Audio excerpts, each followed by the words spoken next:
શું નામ છે બેન? પાયલબેન. પાયલબેન, શું વેચો છો આ? તગારા ને એવું. તગારા ને એવું વેચો છો? બરાબર છે. આ બાળકની ઉંમર કેટલી છે બેન? 4 મહિના. 4 મહિનાનો છે. તડકામાં, ગરમીમાં ને પરસેવામાં બાળકને લઈને આવો છો ને આ બધું વેચો છો, બાળકને કઈ તકલીફ ન થાય બેન? થાય ને. હે? થાય. તો વેચવું પડે છે કેમ? ધંધો તો કરવો પડે ને. કેટલાનું છે આ બકડીઓ? કેટલાનું છે? 150. 150 રૂપિયાનું એક છે.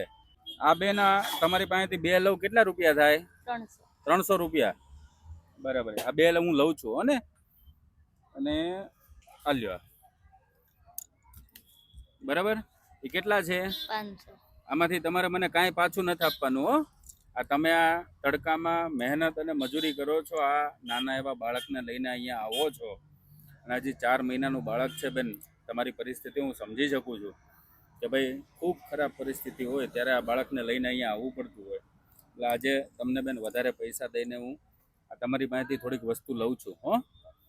બરાબર છે. અને બાળકને સાચવજો હો બેન. નો ડાઉટ પરિસ્થિતિ ખરાબ હોય, ધંધો કરવો પડે, પણ આપણે આપણા બાળકનું થોડુંક ધ્યાન રાખવાનું કે નહીં? રાખવાનું હો ને.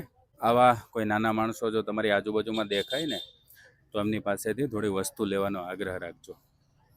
તમારા હિસાબે એમની ઘરની રોજીરોટી ચાલતી હોય છે. હવે તમે તમારા 4 મહિનાના બાળકને ક્યારેય આ રોડ ઉપર લઈને નહીં બેસી શકો. આમની મજબૂરી છે ને, ત્યારે આ જોઈ શકો છો બાળકને માથે તાપ તડકો સહન કરીને પણ એમને અહીંયા બેસવું પડે છે. એટલે એમની પરિસ્થિતિ સમજો. આવા લોકો પાસેથી ક્યારેય ભાવ નહીં કરાવો અને ભાવ ટુ ભાવ એમને જેટલી બનતી હોય એટલી મદદ કરીને એમની પાસેથી વસ્તુ ખરીદવાનો આગ્રહ રાખો. હો ચાલો બેન, આવજો. જય માતાજી.